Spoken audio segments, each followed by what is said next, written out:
Hello बच्चों, मैं Sandeep learning classes 0.1 में आप सभी का स्वागत करता हूं। आज मैं आप लोगों के लिए अप्लाइड मैथमेटिक्स थर्ड का इम्पॉर्टेंट चैप्टर लेकर आया हूं। चैप्टर का नाम है बीटा एंड गामा फंक्शन। आज मैं आपको इस वीडियो में गामा फंक्शन के बारे में बताऊंगा। गामा फंक्शन क्या होता है, इसकी डिफिनेशन देख लेते हैं। इसका डिफिनेशन जो होता है एक निश्चित समाकलन के रूप में होता है। यानी डिफिनेट इंटीग्रल।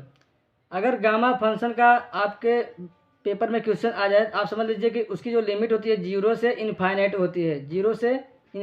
होती है। देखते हैं लिमिट 0 से इनफाइनाइट e की पावर माइनस x की पावर n-1 dx को n का गामा फंक्शन कहते हैं। लिमिट दिया 0 से इनफाइनाइट e की पावर माइनस x की पावर n-1 dx को n का गामा फंक्शन कहते हैं। इसे हम गामा n से प्रदर्शित करते हैं, जहां n का जो मान है वो 0 से बड़ा है। अतः गामा n बराबर लिमिट 0 से इनफाइनाइट e की पावर माइनस इंटू x की पावर n-1 dx होता है। ये मेरा सूत्र है गामा फंक्शन का। ये हमारा जो सूत्र है 1 नंबर भी पूछा जाता है कभी कभी आपके पेपर में।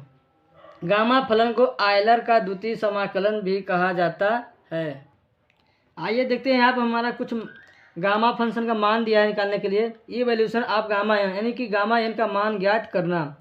सूत्र ये दिया है, यदि गामा एन बराबर, ये सूत्र है हमारा, फार्मूला है, गामा एन बराबर n-1 फैक्टोरियल होता है, जहाँ n का जो वैल्यू है, जो मान है 1 2 3 4 5 6 कुछ भी हो सकता है, और यह धन पूर्णांक होना चाहिए। जैसे यहाँ पर एग्जाम्पल हमने बताया, गामा m बराबर होता है, इस सूत्र पर हम हल करेंगे m-1 का फैक्टोरियल। आपको फैक्टोरियल निकालना हमने अगले वीडियो में, पहले वीडियो में बता दिया हूँ। तो यानी कि 5 में से 1 निकाले कितना बचा, 4 का फैक्टोरियल क्या होगा, 4 × 3 × 2 × 1, यानी कि 4 × 12 × 24, एक कम 24 हो गया। उसी प्रकार यहाँ पर गामा 10 का हम फैक्टोरियल निकाल दिए, इतना आ गया आंसर। और दूसरा सूत्र दिया है, गामा n बराबर होता है n-1 एक कोष्टक में, और गामा और n-1 इतना होता है अगले कोष्टक में। इस पर हमने कुछ सवाल एग्जाम्पल निकाले हैं। देखिए, गामा 5/2 दिया है, n का मान जो है p/q के रूप में अगर हो तो हम इस सूत्र का यूज करते हैं, और q का मान जो होता है हमेशा 2 होता है, हमेशा के लिए 2 होता है q का मान, तभी यह सूत्र यूज हो सकता है। गामा 5/2 दिया है, इसको हम क्या करेंगे, इस सूत्र पर हम हल करेंगे n-1, यानी कि 5/2 -1, गामा में 5/2 -1, इसको हम इस सूत्र पर रख देंगे। उसके बाद मैं हल करूँगा। इसका हमने एलसीएम निकाल दिए, तो कितना बचा, 2 × 2, और 5 में से 2 गया 3, 3/2 इंटू में गामा, उसी प्रकार इसको कर दिए 2 × 2, और 5 में से 2 गया 3, यानी गामा 3/2 हो गया। अब क्या करेंगे, 3/2 हो गया इंटू में, उसी प्रकार हम इसको हल करेंगे। इसको हल करने के बाद 3/2 -1 आ गया, फिर गामा 3/2 -1 कर दिए। अब क्या हो गया, 3/2, इसको हमने सॉल्व कर दिया। 3/2 -1 लिखा था, 2 × 2, और 3 में से 2 गया 1, यानी a/2 हो गया, इंटू में 2 × 2 ये भी हो गया, और 3 में से 2 गया 1, यानी कि गामा a/2। अब यहाँ पे एक सूत्र है, गामा a/2 का जो मान होता है वो √π होता है। तो हमने क्या किया, गामा a/2 का मान यहाँ √π रख दिया, और ये हो गया हमारा 3 × 3 और 2 दूना 4, यानी 3/4, और जो √π का मान होता है क्या होता है, गामा a/2, यानी गामा a/2 का मान √π होता है, तो हमने यहाँ √π रख दिया। ये हमारा फाइनली आंसर आ गया। उसी प्रकार यहाँ हमारा एक एग्जांपल दिया है, गामा 9/2, उसी प्रकार हम इसको हल करेंगे। जैसे मैंने गामा 5/2 को हल किया था, तो जब इसमें हम एक घटाएँ तो 7/2 हो गया। उसी प्रकार 5/2, फिर 3/2, फिर 1/2, फिर हो जाएगा गामा 1/2। सबको मल्टीप्लाई कर देंगे, जो हमारा गामा a/2 का मान होता है वो होता है √π। यहाँ हमने √π लिख दिया। आइए बच्चों, हम इस पर एक क्वेश्चन करके दिखाते हैं। दिया है 0 से इनफाइनाइट। अगर आपके प्रश्न में 0 से इनफाइनाइट अगर दिया हो तो आप समझ जाए कि गामा फंक्शन का एक सवाल आया है। 0 से इनफाइनाइट रूट में x, यहाँ कर्डिम 4 दिया है, इंटू में e की पावर -√x dx का मान ज्ञात कीजिए। अगर यहाँ पर दिया, इसको हम पहले क्या करेंगे, सिंपल फॉर्म में लिखेंगे। दिया है, सबसे पहले हम इसको सिंपल फॉर्म लिख लेंगे। 0 से इनफाइनाइट लिमिट e की पावर -√x, यानी इसको हमने पहले लिख दिया, इसको इधर लिख दिया। ई की power minus root x into में एक्स की पावर 1/4। रूट का मान क्या होता है 1/2 होता है, तो यहाँ 4 लिखा था, हमने क्या किया 1/4 dx हो गया। माना, अब इसको हम मानेंगे, उसके बाद इसका हम क्या करेंगे, दोनों पक्षों को वर्क करेंगे। माना रूट एक्स बराबर टी हो गया, और दोनों पक्षों का वर्क करने पर तो रूट एक्स का वर्क क्या करोगे तो होगा एक्स होगा, और टी का टी स्क्वायर हो जाएगा। इसके बाद हम क्या करेंगे, इसका हम अवकलन कर देंगे, एक्स का डी एक्स और टी स्क्वायर का 2t इंटू में dt हो गया। अब क्या होगा, 0 से इनफाइनाइट लिमिट ई की पावर माइनस टी। अब यहाँ हमने माना था रूट एक्स बराबर टी, तो यहाँ हो गया ई की पावर माइनस के टी हो गया इंटू में टी स्क्वायर, एक्स का मान था टी स्क्वायर, और इसके घात हो गई 1/4 हो गया। यहाँ पर डी एक्स का मान था 2t और dt हो गया, बराबर हम 2 गामन ले लिए। 0 से इनफाइनाइट ई की पावर माइनस टी इंटू में, यहाँ 2 कम 2 2 दूनी 4 यहाँ कट गया, और टी की पावर हो गया 1/2 हो गया इंटू में टी का यहाँ मान है, टी की जो घात है 1 है, यहाँ पर टी की घात 1/2 है। घात क्या होती हैं, गुणनफल में जुड़ जाती हैं। 2 हो गया ई, अब क्या होगा 2 0 से लिमिट इनफाइनाइट हो गया ई की पावर माइनस टी इंटू में टी की पावर 3/2 dt हो गया। यहाँ पर घातें हमारी जुड़ गई। सूत्र दिया है 0 से लिमिट इनफाइनाइट ई की पावर माइनस एक्स इंटू में एक्स पावर n-1 dx बराबर गामा n, ये सूत्र है गामा का। अब हम जो टी की पावर n है, इसको हम क्या करेंगे n-1 के पदों में लिखेंगे। n-1 के पदों में लिखने के लिए n में एक जोड़ देते हैं और एक घटा देते हैं। यहाँ एग्जाम्पल करके दिखाएं हम। टी की पावर दिया है 3/2, टी की पावर 3/2 + 1, यानी एक जोड़ दिए और एक बाहर घटा दिए, हो गया 2 कम 2 और 3 2 5, यानी टी की पावर 5/2 माइनस 1। यहाँ पर हमारा हो गया 2 0 से इनफाइनाइट लिमिट ई की पावर माइनस टी की पावर 5/2 माइनस 1 dt। यहाँ पर होगा ई की पावर टी, यहाँ भी ई की पावर टी हो गया। अब क्या करेंगे, टी की पावर जो 5/2 माइनस 1 दिया है गामा हो गया, एन का मान दिया है 5/2, तो मेरा हो गया गामा 5/2।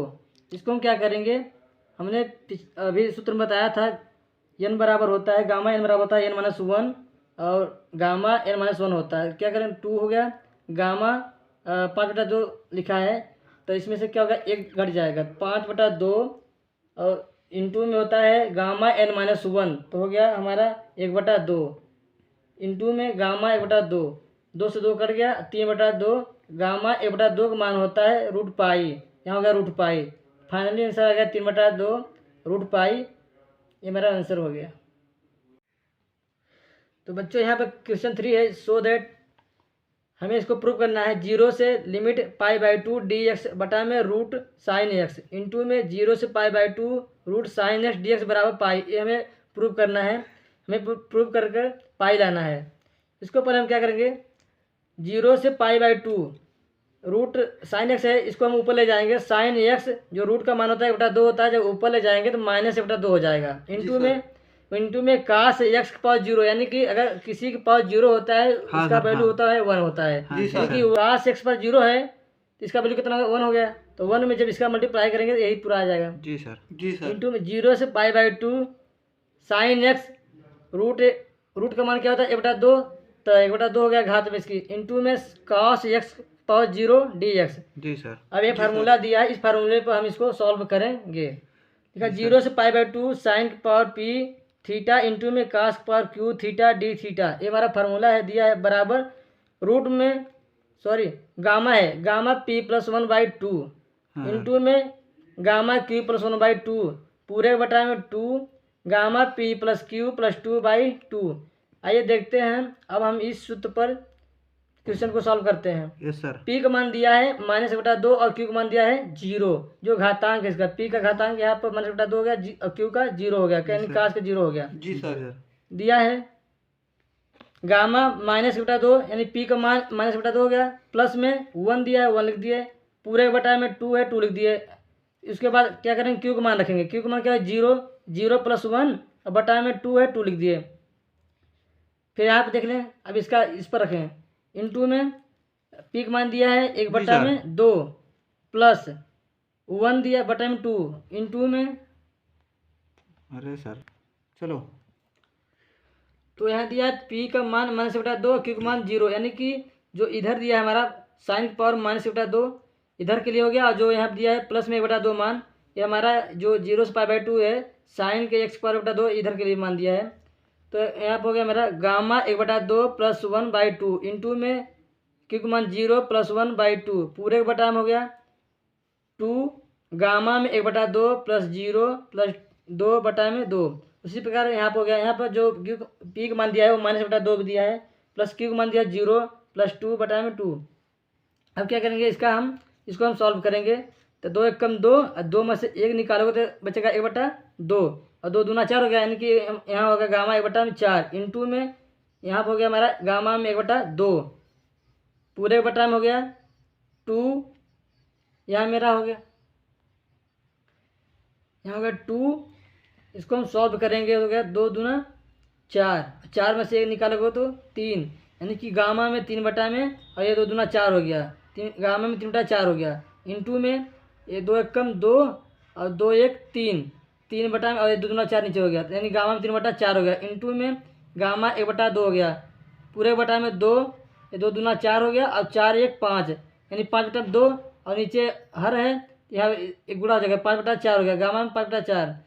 अब क्या करेंगे गामा 3/4 कट गया और गामा 3/4 कट गया, यहाँ बचा मेरा गामा 1/4, गामा 1/2 का मान हमने बताया था कि क्या होता है √π होता है। जी सर। यहाँ भी हो गया गामा 1/2 का मान √π हो गया पूरे बटा में, यहाँ 2 दूना में 4 हो गया, यहाँ बचा अब यहाँ दिया गामा 5/4। जब इसका हम वैल्यू निकालेंगे इसका सूत्र होता है n-1 और फिर गामा n-1, उस सूत्र पर हम निकाल के इसको दिखाएंगे। देखिए यहाँ दिया है, अगर दिया है 5/4 गामा में दिया है, सूत्र होता है n-1 और होता है कि गामा n-1 होता है। हो गया मेरा 5/4 यानी 5/4 -1 हो गया, यहाँ हो गया गामा 5/4 -1 हो गया, यानी 4 × 1 = 4 और 5 से 4 निकालोगे 1/4 आएगा। ठीक, यहाँ बचा कि हमारा 4 × 1 = 4 और 5 में से 4 निकालो 1/4 बचा गामा में। जी सर। यहाँ हो गया मेरा 1/4 हो गया और इंटू में गामा 1/4 हो गया। Yes sir. अब मेरा गामा 1/4 और गामा 1/4 कट गया, ये 4 से 4 कट गया, यहाँ बचा √π इंटू में √π, और जब √π और √π में गुणा करो क्या होता है पाई होता है। ये मेरा finally answer. Thank you sir. आज का वीडियो यही समाप्त करते हैं, फिर मिलते हैं एक नए टॉपिक के साथ, तब तक के लिए बाय बाय टाटा। और जिसने वीडियो को लाइक नहीं किया है वो वीडियो को लाइक कर दें, और जिसने चैनल को सब्सक्राइब नहीं किया है वो जल्द ही चैनल को सब्सक्राइब कर लें ताकि उनके पास ये वीडियो पहुंच सके, और अपने क्लासमेट के बच्चों को ज़्यादा से ज़्यादा शेयर कर दें। Thank you so much.